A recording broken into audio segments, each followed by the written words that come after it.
Hello everyone, dear students. Last time हमने topic cover किया था parallelogram law of vector addition और उसके बाद polygon law of vector addition.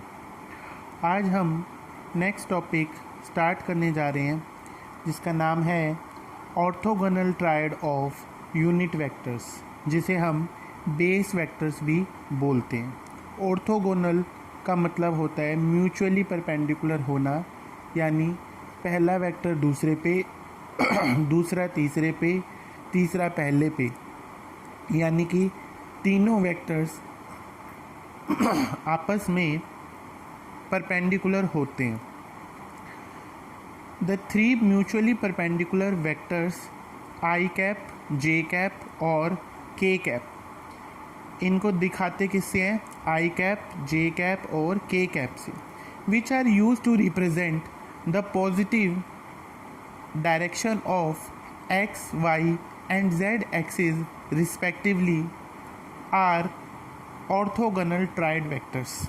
यानी एक्स एक्सिस की पॉजिटिव डायरेक्शन को प्लस आई कैप से दिखाते हैं। जैसे आप ग्राफ बनाते हो तो उसके अंदर आप एक एक्स डायरेक्शन दिखाते हो, वाई एक्सिस दिखाते हो और आप अब जेड एक्सिस भी दिखाया करोगे। पहले आप 2 डायमेंशनल ग्राफ बनाया करते थे 10th क्लास तक, अब आप तीसरी डायमेंशन का भी इस्तेमाल करेंगे।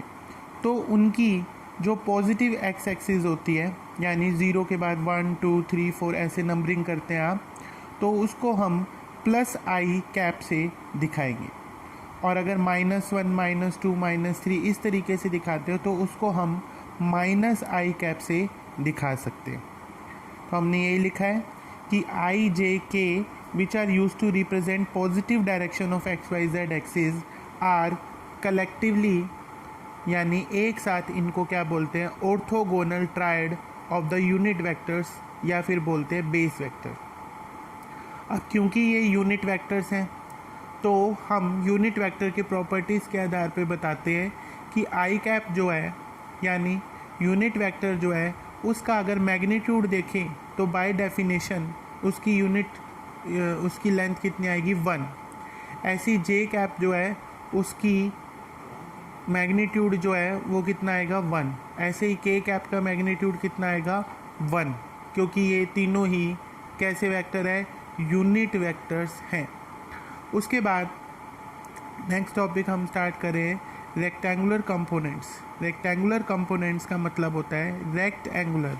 रेक्ट का मतलब यहाँ पर है 90 डिग्री का एंगल वाला component. Rectangular components when A vector is splitted along two mutually perpendicular direction. इसमें क्या कहते हैं? कंपोनेंट का मतलब क्या होता है किसी चीज़ का? जैसे कि एक कंप्लीट चीज़ होती है, उसके अगर हम पार्ट्स करते हैं तो उनके पार्ट्स को हम क्या बोलते हैं? कि ये उसके कंपोनेंट हैं, ये उसके कंपोनेंट है। इसी तरीके से वेक्टर के भी हम 2 टुकड़े कर सकते हैं।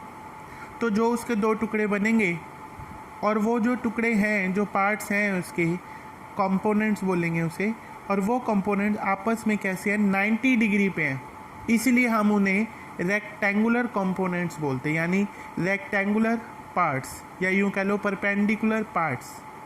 समझ आया आपको? मैं दोबारा रिपीट करूं कि एक वेक्टर है, जैसे उसके हम 2 टुकड़े करेंगे, उन टुकड़ों को हम बोलेंगे कंपोनेंट्स, और वो टुकड़े आपस में क्या होंगे? परपेंडिकुलर टू ईच अदर होते हैं, यानी 90 डिग्री पर होते हैं, इसलिए हम उन्हें रेक्टेंगुलर कंपोनेंट्स भी बोलते हैं। हम देखते हैं कैसे लिखेंगे। When A vector is splitted, splitted मतलब तोड़ना। When A vector is splitted along 2 mutually perpendicular direction, अगर उन्हें 2 डायरेक्शन में हम तोड़ते भी हैं तो क्या होता है? So the components obtained are called rectangular components. उन 2 टुकड़ों को हम रेक्टेंगुलर कंपोनेंट्स बोलते हैं ऑफ द गिवन वेक्टर, दिए गए वेक्टर के 2 रेक्टेंगुलर कंपोनेंट, टुकड़े, एक वेक्टर के 2 टुकड़े। अब हम इसे मैथ्स की डायरेक्शन में ज्योमेट्री के हिसाब से सीखेंगे कि जैसे ये एक वेक्टर है, ए वेक्टर है, ये यहाँ से O से लेकर के कहाँ तक है, P तक है। OP एक वेक्टर है जिसको हमने A वेक्टर से दिखाया।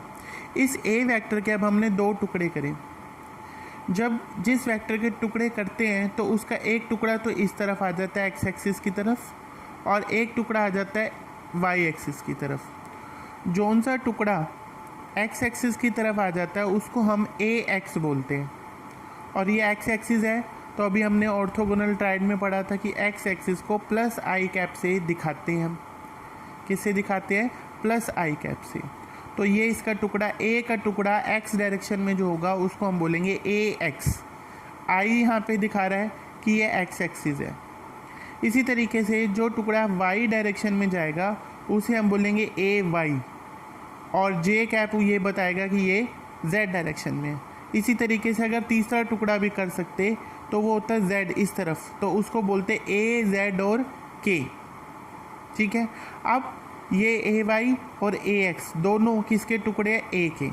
और ये ए एक्स और ए वाई दोनों कैसे हैं, यहाँ देखो पूरा ऐसे करेंगे तो 90 डिग्री पर है आपस में, इसलिए हम इनको रेक्ट एंगुलर कंपोनेंट्स बोलते हैं। अब हम ये देखेंगे कि इन दोनों पार्ट्स में यानी इन दोनों कंपोनेंट्स में भी क्या रिलेशन है। तो उनके बीच में क्या रिलेशन है कि ए वेक्टर को हम उसके पार्ट्स के रूप में अगर लिखें तो वो बराबर होता है ए x I cap plus a y J cap, क्योंकि इन दो ही पार्ट्स में तोड़ा था, इन दोनों को जोड़ेंगे तो वापस क्या मिल जाएगा, वही वेक्टर मिल जाएगा। डायरेक्शन कैसे होगी इन टुकड़ों की, वो देखो। If A vector makes an angle theta with x axis, कि इसने ए वेक्टर ने देखो थीटा एंगल दिखा रखा है किसके साथ, इस हॉरिजॉन्टल वाली डायरेक्शन एक्स एक्सिस के साथ।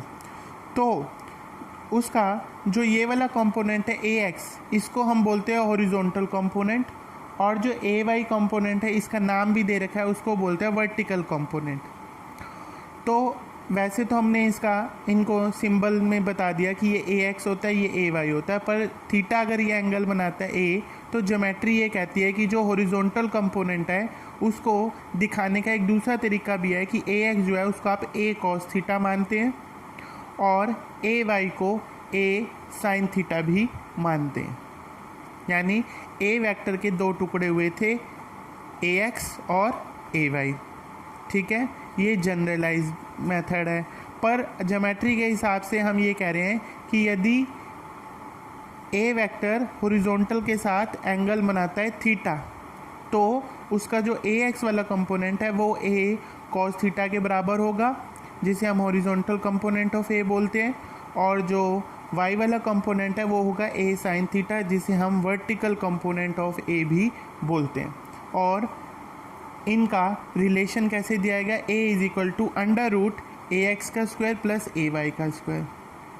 चेक कर सकते हैं, अगर हम ए एक्स की वैल्यू डाल दें यहाँ पर, जो कि कितनी है, ए कोस थीटा, यहाँ पे ए कोस थीटा का स्क्वायर आएगा प्लस ए साइन थीटा का स्क्वायर, ए स्क्वायर कॉमन आ गया अंदर, a sine square plus cos square क्या आ जाएगा, 1। Sine square plus cos square 1 हो जाएगा, ए का स्क्वायर इस रूट से कट जाएगा और वापस ए ही आ जाएगा। तो इस तरीके से हम ये देख सकते हैं कि एक वेक्टर के दो टुकड़े करने पर क्या मिलता है, हमें उसके कंपोनेंट्स मिलते हैं, जो दोनों कंपोनेंट्स क्या होते हैं, परपेंडिकुलर होते हैं। इसे हम दो तरीके से दिखा सकते हैं, एक ए एक्स ए वाई, यानी इस फॉर्म में कि a vector is splitted into a x i plus a y j, और अगर थीटा एंगल पता है हमें तो एंगल की टर्म्स में हम यूँ दिखाते हैं कि ए एक्स जो है वो ए कॉस थीटा के बराबर है और ए वाई जो है वो ए साइन थीटा के बराबर है। अगर हम चेक करना चाहते हैं कि ये दोनों टुकड़े मिल करके वापस ए बनाते हैं कि नहीं बनाते, तो हम उसे मैग्नीट्यूड का फॉर्मूला लगाएंगे।